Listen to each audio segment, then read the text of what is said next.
everybody, and welcome to another edition of No Limits. We are talking tonight with Joel Franco, who is the founder of Where Our Children Play. Joel, tell us a little bit about the organization. Hi, thank you so much for having me again. You're welcome. It's so good to be here.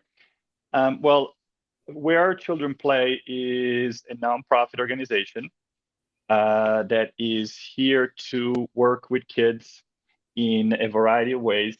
And especially right now, one of the things that we have set up is a training program for kids where we can provide help to parents and children on how to properly uh, work with them and set up uh, plans and training sessions for them per sport, per child.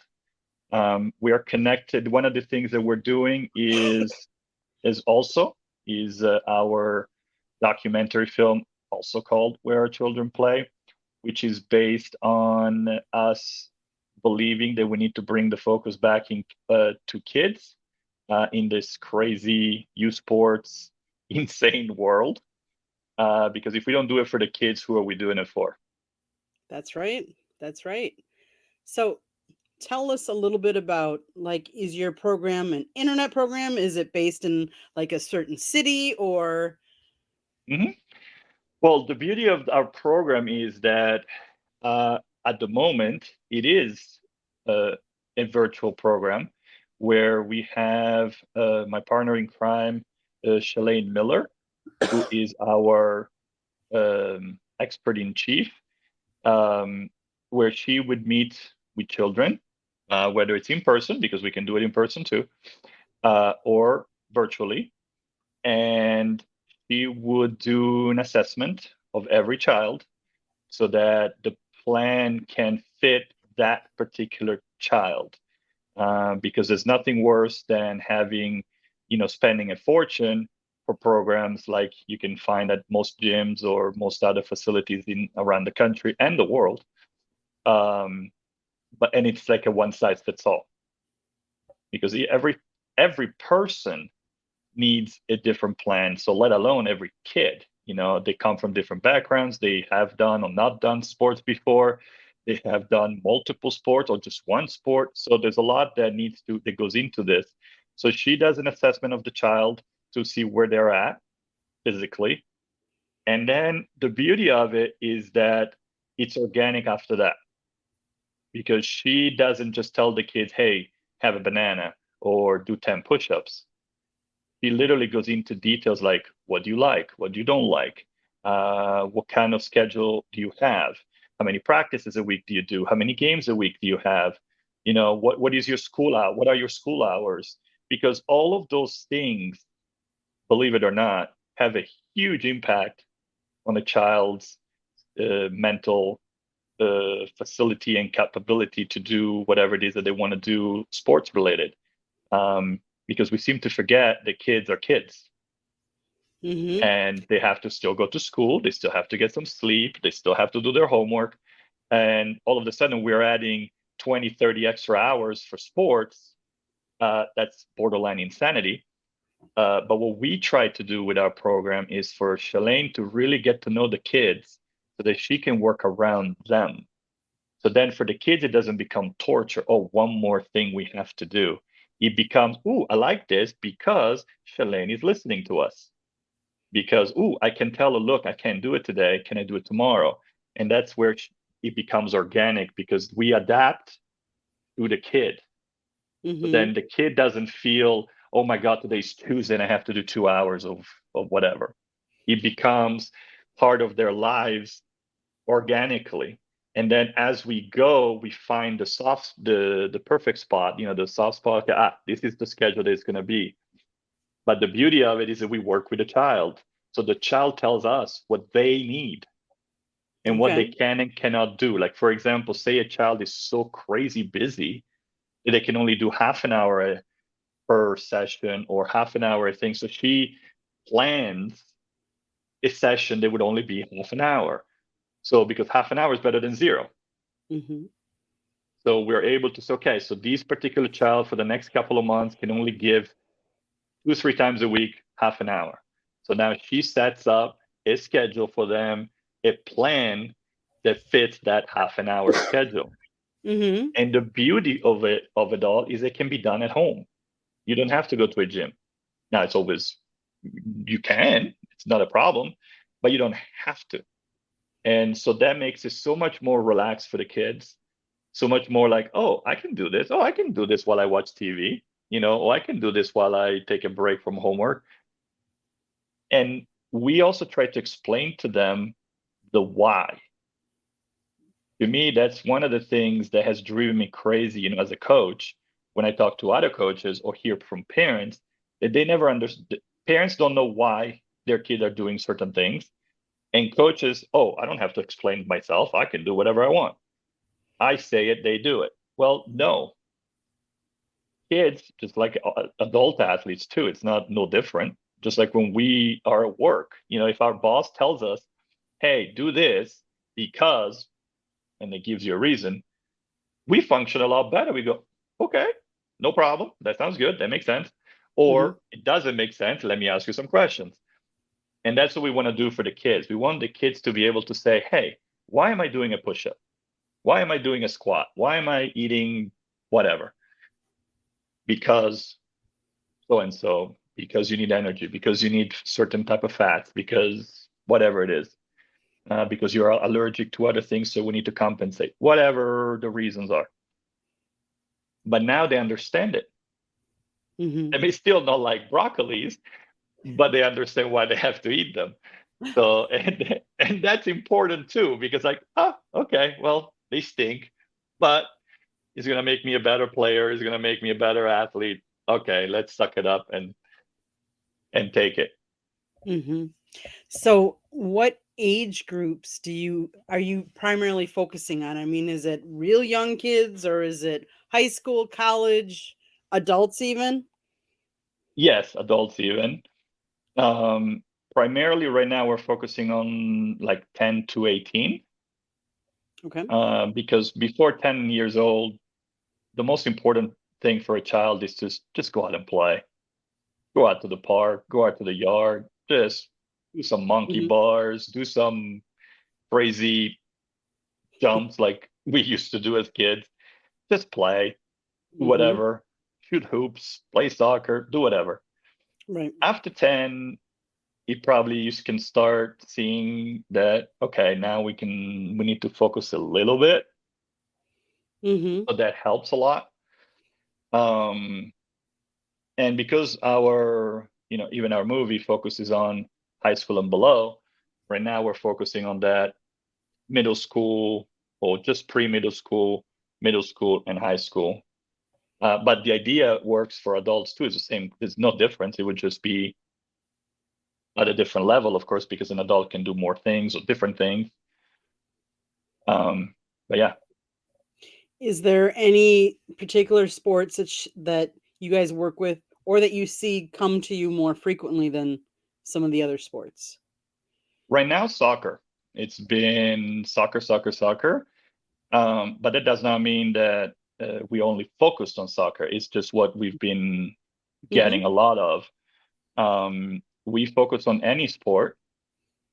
It's just for whatever reason, I don't know why, but for whatever reason, we're getting a lot of soccer responses at the moment. Maybe because it's in season, I don't know. But yeah, no, we focus on all sports. So you talked about Charlene doing an assessment. Mhm. What are her qualifications, I guess, to do the assessments? Like what is her background, and education like wise? I mean, I know she was Um, supposed to be on this show, so I'm putting you kind of on the spot. She couldn't, she was having issues. We all understand weeks and days like that, but oh no, you don't have to worry about that. Google? No, I'm kidding. Uh, no, no, no, I'm kidding. I'm kidding. But because she's not here, she deserved that. So I had to give her a little bit of garbage. yes. No, obviously, no. She's super highly qualified. What she has done is she has worked in kinesiology for years and years and years. She has a master's degree on it. She's worked with nutrition. Um, she has basically worked on these kind of things forever and ever and ever. Um, she went to Indiana University for her master's degree. So, like I said, she is absolutely incredibly qualified. Um, One of the things that for her, I guess her official degree is called kinesiology and exercise science. Okay. Um, and like I said, she both had a BA, a bachelor's degree and a master's degree from Indiana. So yeah, so that's her biggest thing. She has worked on, you know, uh, she does a lot of certifications in motor science and that type of stuff. Okay. She's always working to improve herself, getting license after license after license. She wants to be as, you know, she's on top of the nutrition stuff. So yeah, I mean, for her, it's anything that has to do with nutrition and movement is what really makes her happy, and working with kids, of course. So how often, because I would think since you're working with kids, especially like that, especially in that 10 age group, how often does she work with parents and kids like on a session, or is it just the kids? Because the No, the parents first session, influence people. the parents are absolutely the beauty of what we're trying to do is you said it. It's so important. The parents. The first meeting is with the parents. Okay. Especially at the younger ages. Obviously, a 17-year-old is different than a 10-year-old. Yep. But the idea is to be able to work with the parents and the child, not just the child. The child has to lead the way. Mm-hmm. But if we educate the child and we educate the parent is also going to understand what we're trying to do and what they don't know, because most parents don't know anything about. I don't. Mm-hmm. I didn't when we started. I'm not a doctor, so I knew nothing about kinesiology. I mean, I'm Yep. making movies and working on a nonprofit. Not my Mm-hmm. cup of tea. But while working with her and a few other people around the world, now you start to learn and understand how we move, what we need to do, all the things that we do wrong. But it's, when you talk to parents, if you tell a parent, Candy, you are doing that wrong. You are horrible. I can't believe you're doing that to your child. You're going to look at me. You're going to turn me off. Right. Delete, delete, delete. But if I come at you and we go, hey, Candy and whatever, Bob, Mm-hmm. let's work on this. You see, you favor your left side or you favor your right side, or, your back is looks a little stiff. So let's do these exercises, and that's going to help you feel better, because whatever the thing Mm-hmm. is, now you're going to listen to me. Right. You're going to say, oh, let's try it. Let's figure this out. Maybe they're right. So it's a different approach. We don't want to be combative. It's not like you're wrong. Don't Mm-hmm. eat pizza. Don't have donuts. It's about understanding, okay, you love pizza and you love donuts. Okay, don't have pizza and donuts before a game or before a practice. You're going to fall asleep halfway through because you're going to have a burst of energy and then you're going to crash. So those are but we need to explain it to them, because then we had a kid who ate a lot of pizza before a game. That was his thing with his family. On Friday night, they would go have pizza. Totally understandable. Nothing wrong with it. But when you have a game on Saturday morning, may not be the best idea. And he would complain that, yeah, I feel sleepy. I feel kind of lethargic. And she then explained it to them, like, well, because you had pizza the night before, it's kind of heavy. It takes a minute for it to go down and to digest, all of those things. So it becomes a much more conversation. So it's not like pizza bad. It's okay, pizza before game is bad. How about you Right. have pizza after a game? because then you can, get the carbs and all of that. You can get those back. Yeah, is it the best idea? Obviously not. But if you have to have pizza, at least, because for us, it's to change habits. So if we can get people to change their habits even a little bit at a time over years, it's a lot. Mm-hmm. It's Oh, kind of yeah. like when you save money for retirement, right? You don't save all of it in one day. You Right. put $5, $10, $100, $1,000, whatever it is that you can put away over time. And over Mm-hmm. time, oh, look, I have, I don't know, X amount of dollars that I can then do something with my retirement. Same Right. concept. If we start to, okay, maybe they have pizza 5 days a week. Maybe by the end of the first month, they're having pizza 3 times a week. Maybe Ben is like 1 time a week. You see, so it's kind of like becomes a habit, a Mm-hmm. different way of doing things, but slowly changing it without forcing anything, just making them understand, hey, try this. How about this? How about you don't believe me? Okay, that's fine. How about you try this for 2 days? You know what I mean? Yep. It's like it becomes something that, and you know how it is. Once you start to form a habit, it's hard to go back to what you were doing before because now you feel better. And now Right. oh, wait, I have more energy for this game. I didn't feel sleepy. Maybe I shouldn't have pizza before the game.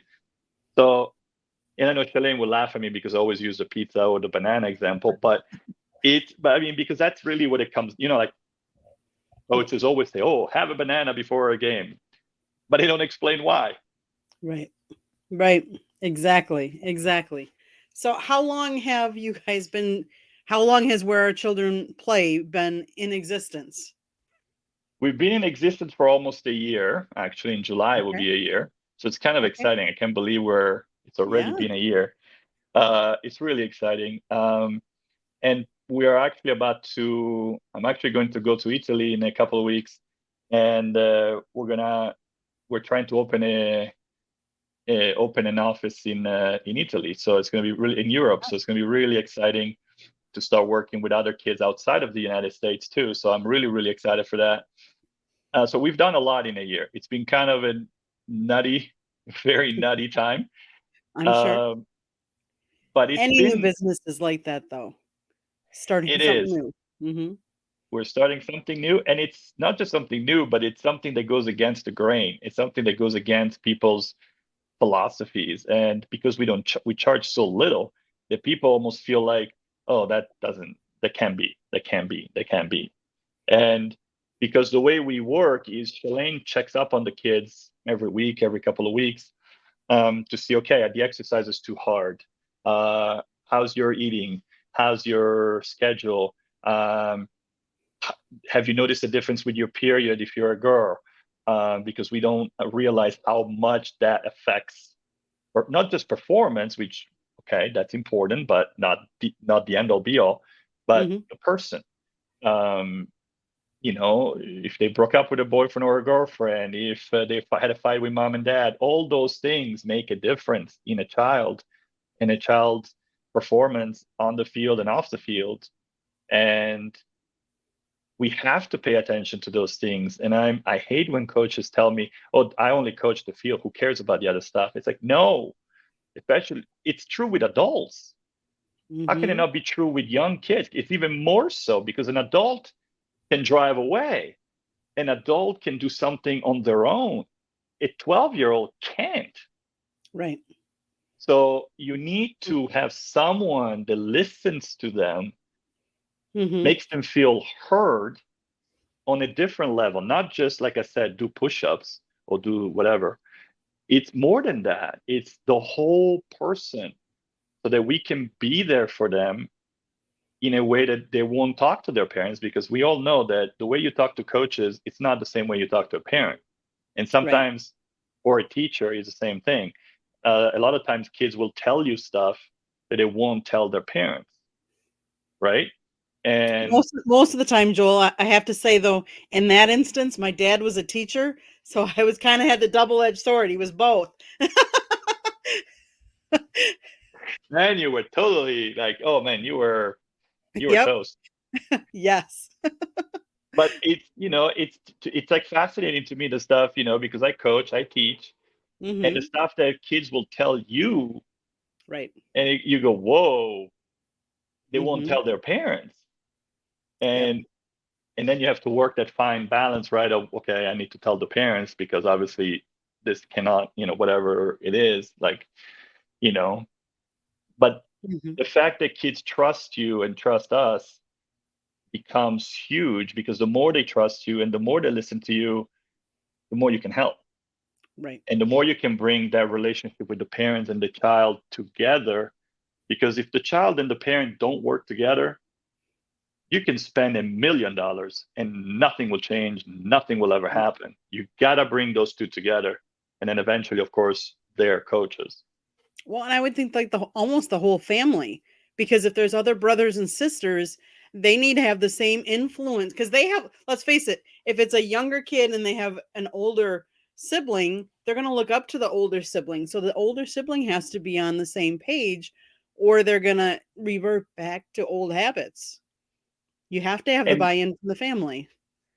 the whole family, absolutely. And the beauty of it is that parents need to be careful because if they have more than one child, each child is different and each Mhm. child needs something else.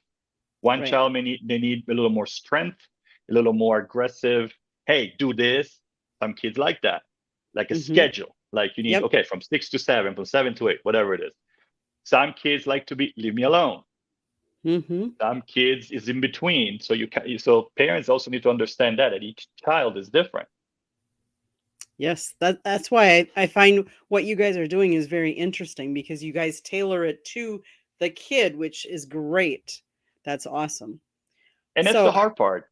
And it's the oh hard yeah. part is because it's much easier to have a one size fits all Of instead course. of no, let's try to work the whole person too. So, what do you want to achieve with where our children play? We want to be able to change the dynamic and the paradigm of youth sports. We want to be able to show that you don't have to spend millions of dollars as a parent to take your child to just play some basketball, some baseball, some soccer. You don't have to. You really don't. Um, you don't have to. Grass is not always greener somewhere else. Just because someone is spending $400 or $500 a month does not make it that they're doing better than you. It's what Mhm. you're doing that matters more.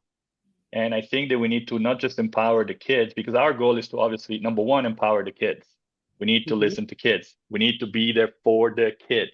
Kids are number one. It's they are the ones doing it. I hate when parents and coaches say, we won the game. We are playing. We have a game. No, you don't. The child Mhm. does. You just watch.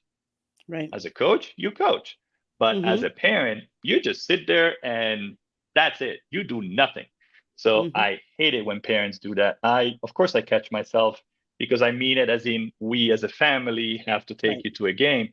But then I realize also, no, but it's still the wrong thing to say because the way we speak is Mhm. just as important. A dear friend of mine, one of my mentor and one of my inspirations for the movie and everything else, his name is Reed Mulvey. He talks about words, how important words are all the time. And that is so true. What we say and how we say it is key. Um, because kids will internalize that. And it's like, no, you are not playing. Mhm. I am. I'm the Right. one who's tired. I'm the one who you just schedule 5 games in 3 days. Um, you do nothing. You just drive me. Um, so yeah, so that's one of the things we want to achieve is like the number one, the kids, but number two is also to educate and to make people realize you can do it for a lot less, a lot better, and at the same time, your child is going to be a better person. You, as a parent, are going to have a better relationship with your child. And then eventually, we want to work with coaches to show them what they can do and how they can do it better. Because to me, it's all about finding solutions for people and connecting people with other people who can show them something else that they're interested in. Because if there's So so how many people long out would a there. typical program be? Well, a program is as long as the child and the parent want. I mean, Okay. we have preseason, we have in season, we have obviously off season. Um, Depending on the sport, obviously, whatever it is that they need to do. Like right now, we're setting up. Hopefully, in the next when I get back from Italy, we're gonna set up the children that we have right now. We're gonna set them up. We're actually gonna have a live session in person. Sorry, um, so that she can set up with for them like an off-season program. That's going to be a little bit easier because we're want to make sure she's here so she can work with them, see where they are from where they started, that kind of things, and then just have them set up for them for the next couple of months, especially because here in Vegas it's so hot. Um, there's a lot. There are other factors that we need to consider besides just a regular summer, because here, Hmm. you have 115, 120-degree temperatures. So there's a lot that needs to be a few more things that maybe in Alaska you wouldn't have to deal with. Um, but in Alaska, because it's so cold, you have to deal with other things. So that's why I'm saying it becomes really depending on where we are. But because we are in Vegas and the kids we're working with, most of them are here in Vegas at the moment, then we have to adjust also for the temperature and all of that. I would When think to that do would it. I would think that would really depend, like you're saying, weather-wise, because somebody that lives in like a dry heat place like that, you'd have to Mhm, drink, and because you could get dehydrated so quickly. So they have mhm. to be drinking more than some place that's, not as hot. That is so crucial because, for example, I was just in Spain with my kids and they were breaking for water once, maybe once and a half. I mean, literally for like 10 seconds. If you do that here in Las Vegas, even in the winter, because it is so dry, you don't realize how dry it is and how much you sweat it because you don't really sweat as much. Hmm. At least you don't think you're sweating as much Right, because you're not as wet. right. So you don't feel wet because it evaporates so quickly. So that would never work here. If you do one water break in an hour, these kids are going to be dropping dead.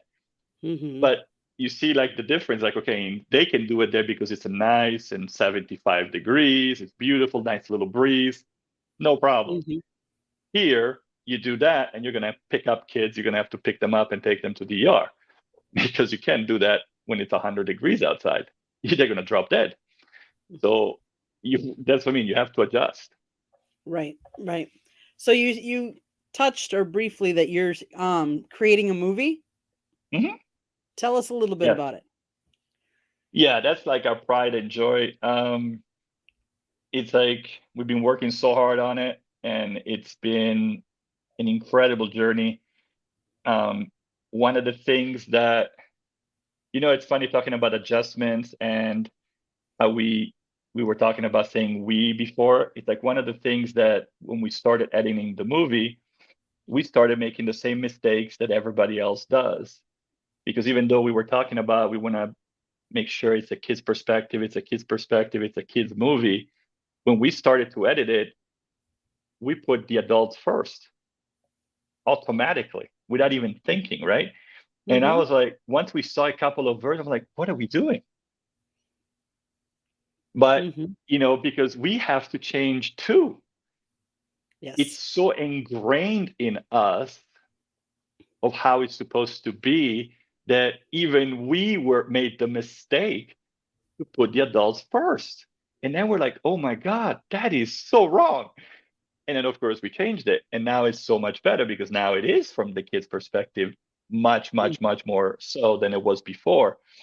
But if we have to change how we structure the film and we are making a movie about that very thing, can you only imagine how hard it is going to be to make others change? Mhm. But that's to me is the beauty of it because it's not a matter of, like these days, everything is a fight.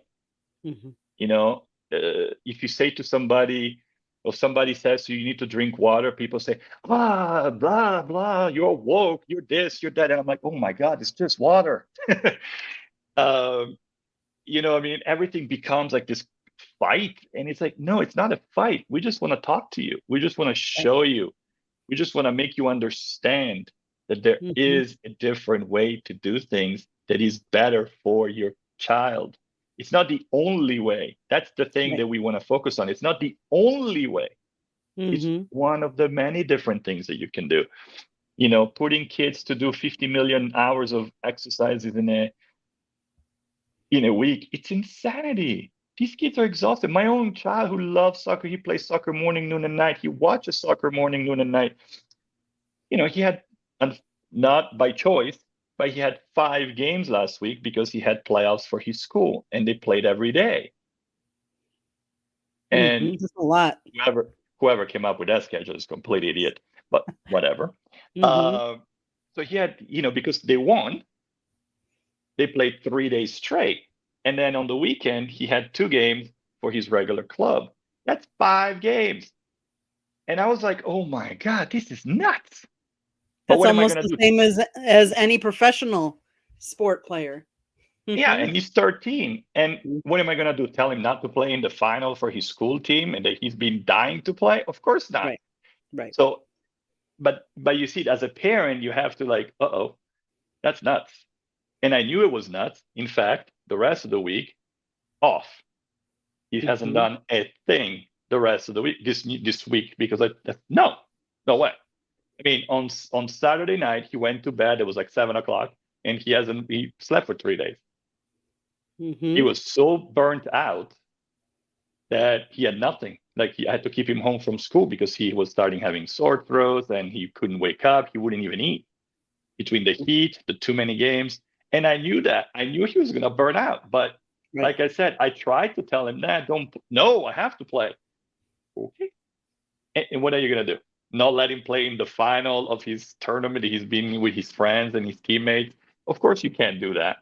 Right. Um, but this is the problem. Like, and I know he's going to get burned out. Hmm. And all you can do is watch him get burned out. But think about all those parents who do that on purpose. Right. Hmm. And that's what we're trying to make people understand. What are you doing?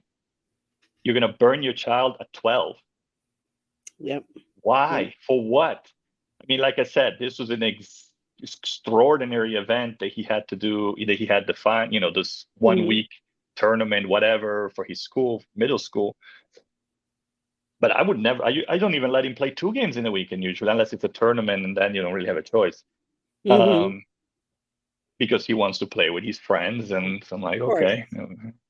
Hmm. But it's that kind of stuff. It's like, how can you can't between school, and we're almost done here with school. School ends here this week. Not tomorrow. I'm sorry, Monday, where it's the last day of school for most of public schools. So they're also crashing because of finals and assignments. So there's so much, and then it's just like the light goes off, Right. and we Right. really need to pay attention to those type of stuff.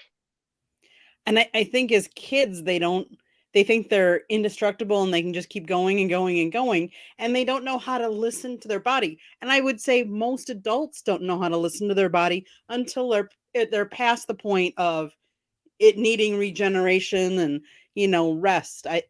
I we're a society that wants to go, go, go. We want to be on our phones. We want instant gratification. We don't know how to sometimes shut it down. And I think what you guys are teaching, and listening to your body and the nutrition and stuff like that is something that I guess I wish when I was younger, I would have done something like that because I think I would, I'd be in a different point.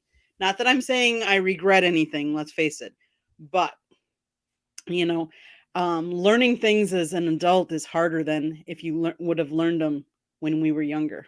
Because, like you said, then they would have become a habit from back then.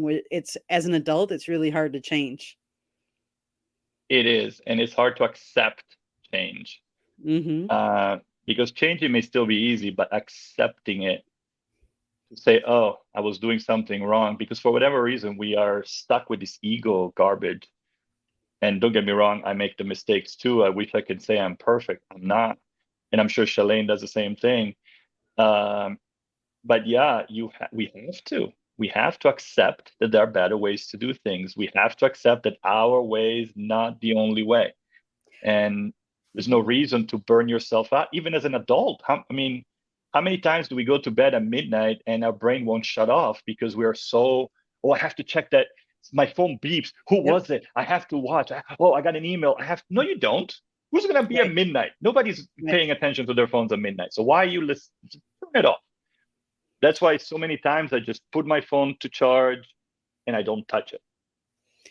Well, if you think about it, if we go back to, well, at least I'm old enough to know the days before mobile phones, where we would Me have too. one phone in the house, and ours was in our dining room.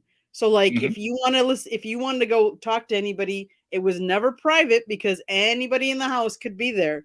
So times have definitely changed. I mean, and I would say I was talking with I want to share. I was talking with one of my coworkers earlier this week, and in the last 9 months, he's lost 85 pounds, which is phenomenal.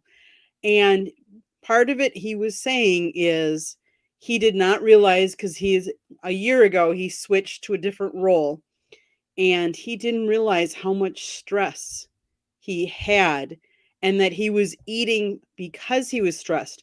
You tend to think, oh, I need to eat comfort foods and I want my comfort foods because I'm so stressed and I'm dealing with so many things.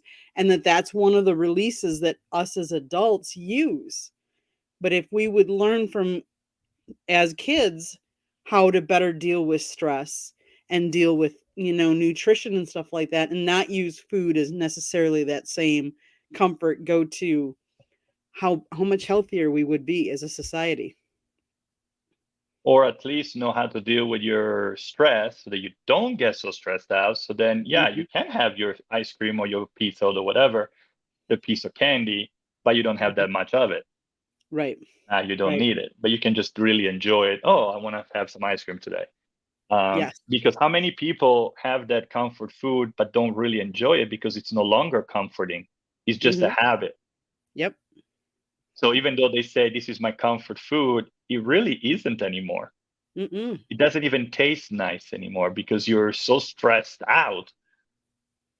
Hmm. And people then you have, but you're right. The biggest thing is we need to listen to our bodies.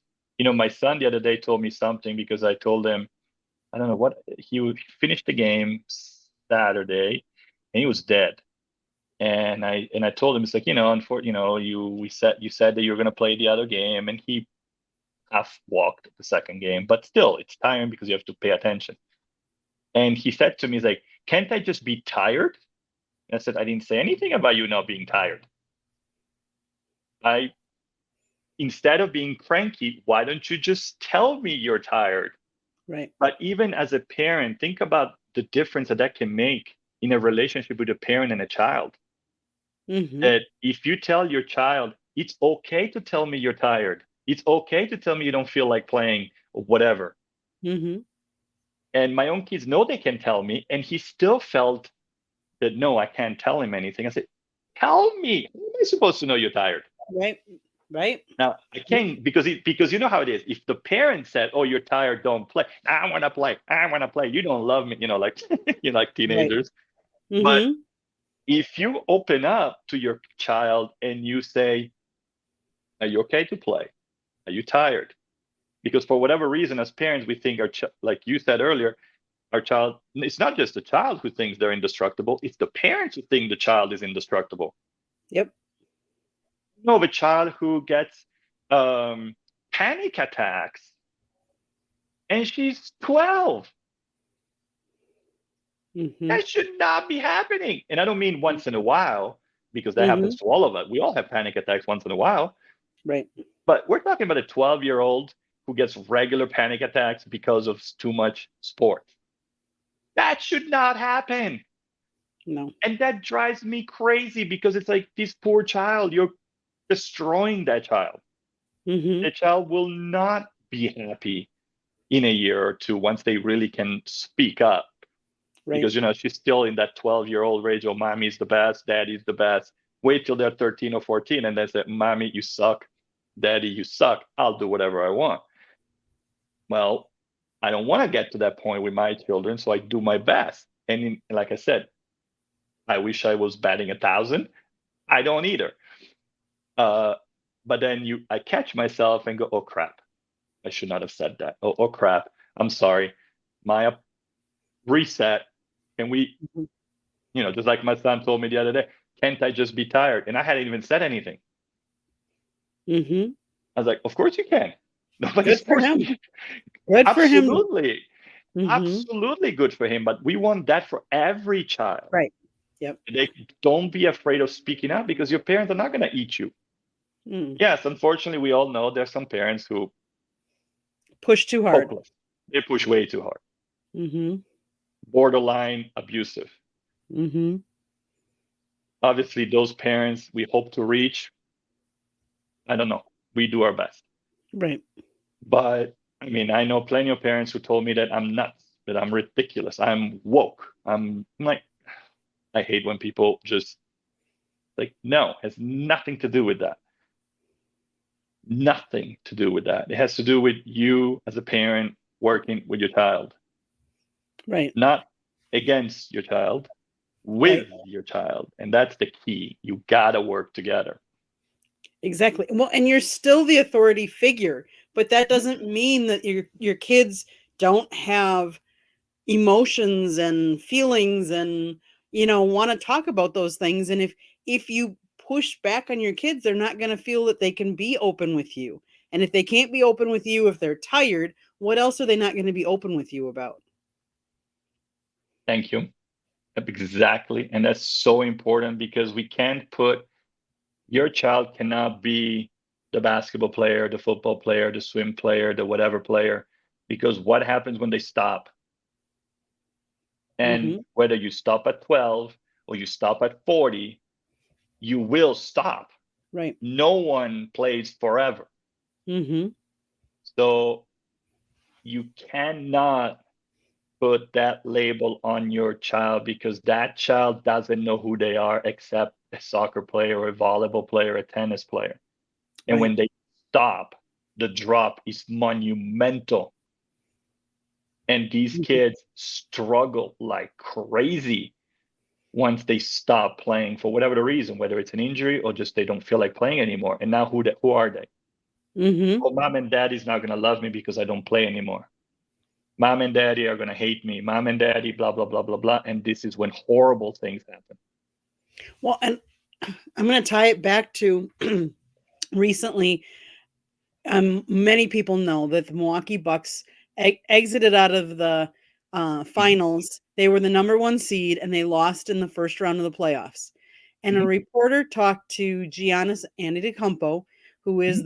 the Greek freak, the number one player, and they said your season was a failure, and he said, "No, it is not a failure."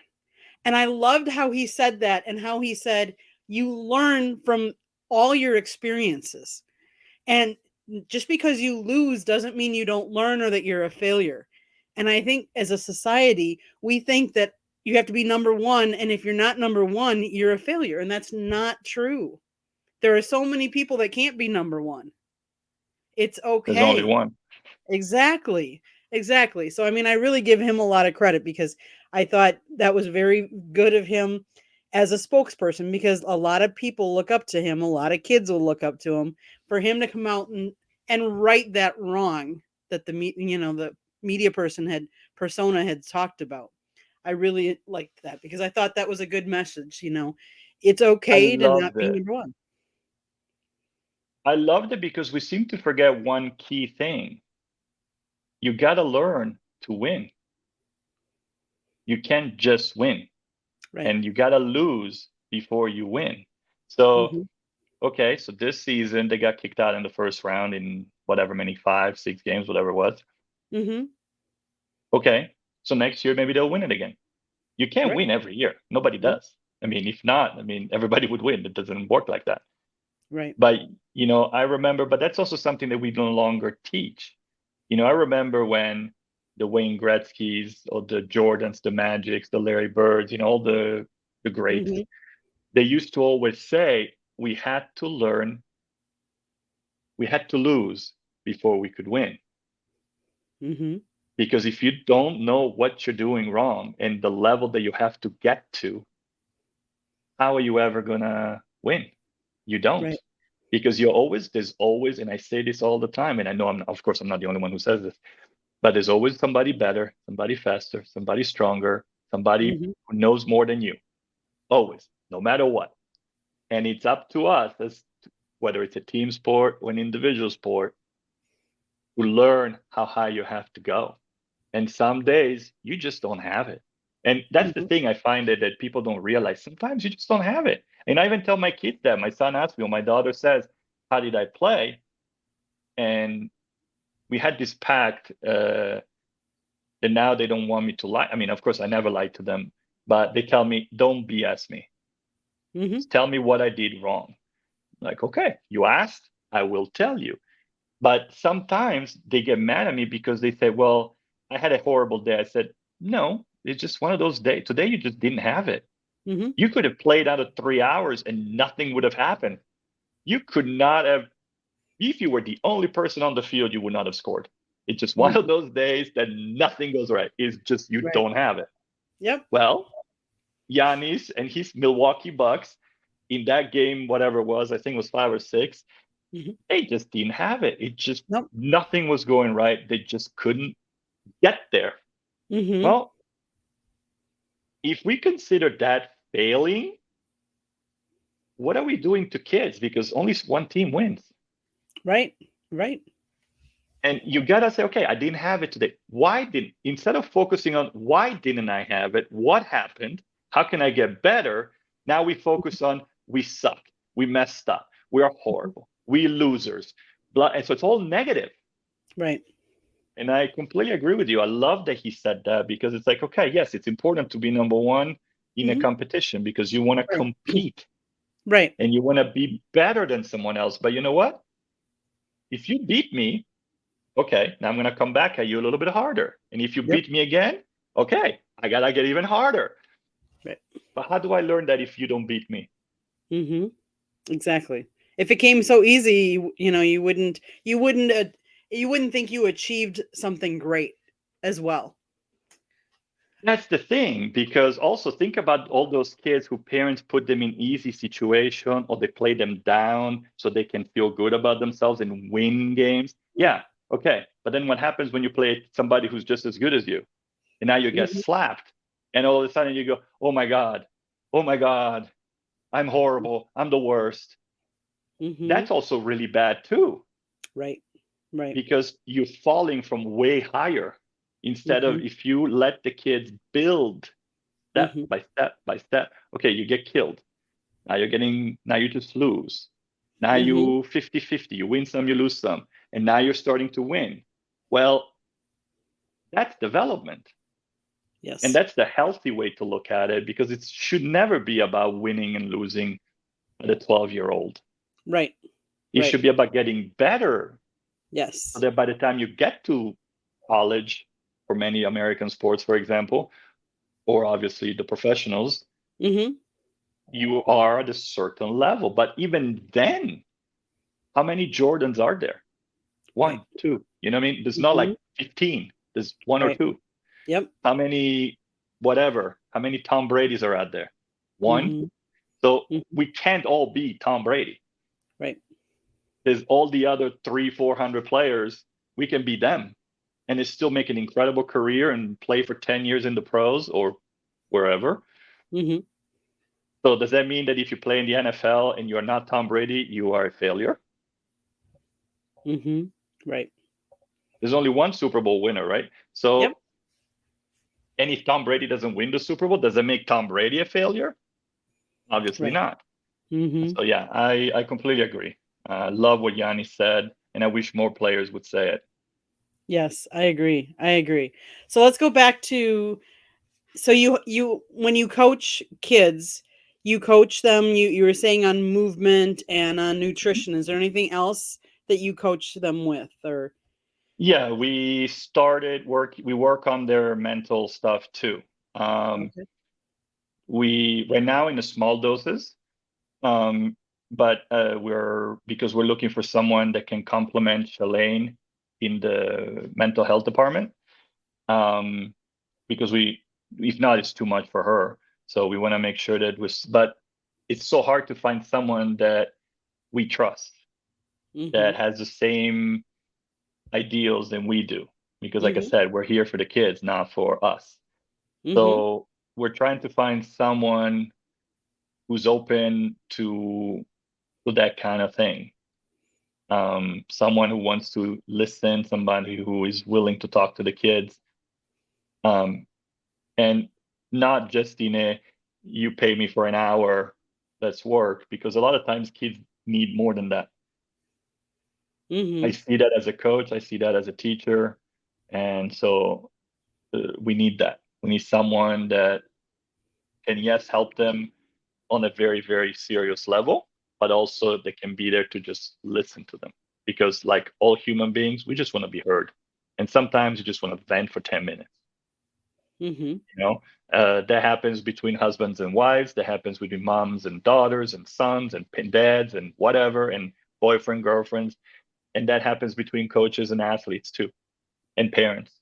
I mean, you just want to hear sometimes. I mean, I've had a practice where my girls told me, Coach, we're not practicing today. We just no, we just want to sit here and talk. I had that a couple of times. And you said, so as a coach, you have a choice. You either listen to your players and you say, okay, let's do that. Or you force them to do it, and now you started to slowly burn your reputation with them. And then because they're like, oh, okay, so he's just another coach. He doesn't care about us. Interesting. So we have to work on the mental part. Well, I believe May is Mental Health Awareness Month, isn't it? Yes, it is. That's why we're talking about it too, because it is such a big thing, and we don't talk about it enough. And it's misunderstood too, because we always think about mental health as depression, mental health as bipolar or schizophrenia, like these very, very high, complicated, convoluted things that not everybody has anyway. But so many times, most kids just need just talk to me. I'm here. It doesn't have to be depression, right, or anything really, really, really serious. Sometimes it can just be, hey, I just had a bad day. Can you listen to me? And somebody that's not going to judge you, and that you can freely just talk to. I mean, I know when I come home from work, there are times it's like I just I'm driving home, and instead of listening to music, I need to like vent whatever it is out and just get it out, because if we don't, we just internalize it and it becomes more and more, and it festers inside you. So I think And it eats you up. It does. And then you can joke about it. You can make it, make light of it in a way that the kids still feel heard, and then they laugh at themselves and they learn to laugh at themselves, because it's so important. We have forgotten how to laugh at ourselves. Everything is so stinky serious these days, and it's not. You're not that important. Laughter And is the best medicine, isn't it? and if you do it the right way, kids will be like laughing with you, and then they'll be like, okay, coach really cares. And that's what's so important. I agree. They have to, because if you don't connect, look at how many bosses that you don't have the respect of them then. And that's one of the biggest things I think that a lot of people lack today in society is respect for others. And respect is earned. And I think especially as a coach or as a teacher, you're going to listen to your teachers and your coaches more if you respect them, because they took the time to listen to you. And it's more than sometimes it's just a hug. Sometimes it's just a high five. Sometimes it really doesn't take that much. And that to me is the most important thing that I can ever do, is make sure I connect. The rest will take care of itself, whether we win a game or we lose a game. And sometimes I get mad too, because I get mad at how they play, but not. And that's what I always try to tell them. I don't get mad because we lose, or I'm not happy because we won. Right. I usually get mad because they are passing it, or because they are just That makes me mad because it's like, why? Then why are we Mhm. here? Mhm. But winning and losing, I mean, unless it's the Super Bowl, who cares? I mean, it's or whatever other sport Right. doesn't. I mean, a 13-year-old really, who cares about the tournament in April that a 12-year-old played? And by the time they reach whatever the NBA, the NFL, the whatever, nobody's gonna remember that. Right. Right. Well, Joel, it's 55 minutes. We've been going. We've been going good. Tell everybody the message you really want to come across for tonight, and then how can people get involved or help you with. I mean, I'm sure you're a nonprofit organization, so you are Hmm. looking for donations, but you're also Always. looking for more kids to help and stuff like that. How can people find you and all that good stuff? Yes, they can go to our website now. So whereourchildrenplay.org. All the information about the program, just click on program, and everything is right there. You can sign up right there on the website. You can email us at, for example, my email is Joel, Joel, at whereourchildrenplay.org. You can find us on social media at Doc Youth Sports, Twitter, Instagram, Facebook, I mean, pretty much TikTok. So you can find us easily. Yes, we are looking. The most important thing for us, of course, we're always looking for donations because, well, we are a nonprofit and we need help. Mm-hmm. We actually are having a fundraising event on June 25th here in town. Oh, okay. Yeah, so we're introducing our program. We're introducing our nonprofit to everybody here in the local community. But what we want to do is reach across state lines and across the world. Because, like I said, we're not just looking for kids here. We're looking for kids. We want to help Mm-hmm. kids, and Mm-hmm. we want to help parents. So please reach out to us so you can talk to us. You can ask a million questions before you start. We only charge $50 a month, so it's like really not much. Mm-hmm. People spend more in coffee every month, Mm-hmm. and this is for your child. And you get full access to all of us, especially Shalane, because she's the genius behind it. So she will, and as we grow, hopefully we'll have. I mean, not hopefully, we will have more coaches to help her. And again, but we only want to work with people that believe in what we're doing. They don't have to agree with everything we're saying, but if you're not there for the kids, we don't want to work with you. Because this isn't about you being a cool trainer. This is about making the kids better. So it doesn't matter to me if you are 18 years old or if you're 50 years old. It's about, do you have the kids' best interest at heart? And if you do, then let's work together, because that's what matters. That's true. And our children are our future. I mean, if we think about it, 20, 30, 40 years from now, who's going to be running the country? Our children. So if we don't start, giving them the foundation to work with now, what's it going to be like then? We got to inspire kids. We used to inspire kids. Our parents used, not all of them, of course, because it's not like the past is always what we think it is. It wasn't. It wasn't perfect and it wasn't always great. Right. But I always felt like that there was more, like you were looking forward to something and you were looking up to someone. There was more inspiration, I think. One of the things that I remember growing up, I always felt like inspired to be better or to do something. Now I feel like that even the parents are putting everything down. Like they're not trying to inspire their children to do something. They want to make them do what they want. Well, that's not how Mhm. it works. You got to inspire your kids to be better than you. Right. I want my kids to be better than me. I hope they're better than me. Hmm. And And to be but it their has own to. person. That's absolutely number one, most important thing. They have I to be people them. forget that. Hmm. Hmm. And No them question. is not necessarily the same as you. I hope not. I want them, like I said, I want like my kids. I want them to be better than me. I don't want them to make the mistakes I made. Hmm. Um, and I want them to make other mistakes. I think that that's key though too, because I think sometimes in society we not only do we want them to be better than us, but we want them to have better than us. And I keep telling people, well, what was so bad about what we had? Look at where we've become, because sometimes I think we give too much sometimes as well. When you see the child, they're being punished for something that they did wrong. Oh, go to your room. Well, in your room is your Xbox, your TV, your phone, and a computer. Well, what kind of punishment is that? So, I also think we have to be careful when we punish, kids or from doing something wrong. It actually has to feel like a punishment. And I'm not saying you have to beat them and I'm not saying there's anything wrong with a little slap here or there, a little spanking, because let's face it, I remember as a kid we got spanked once in a while, but there's a right way and a wrong way to do it. And I think that's Like what we have anything. to learn. Like anything, we have to listen. I mean, at the end of the day, what we hope to achieve is that we can listen to kids and give them what they need.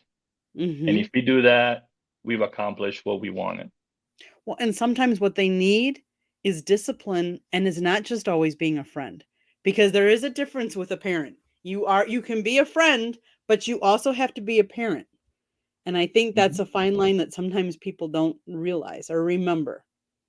They're afraid. They are. And it's like, no, it's like kids need discipline. That is absolutely true. If you set parameters, it always works better. And then that's what we tried to do. We set parameters, and then why didn't you do it? And then we tried to talk to them. Okay, you didn't do this because why? It was boring. Okay, but why was it boring? What didn't you understand? What didn't you like? Maybe let's change it to make it this way. Let's make it do it this way. So then it becomes a conversation. It becomes organic. We're still in charge, and we still tell you what to do. Yes. But we get feedback from you so that we can modify it to a way that, okay, you're comfortable, let's go do it. Exactly. Well, Joel, I've really enjoyed this. I'm going to do a little station identification here, if you don't mind. Not at all.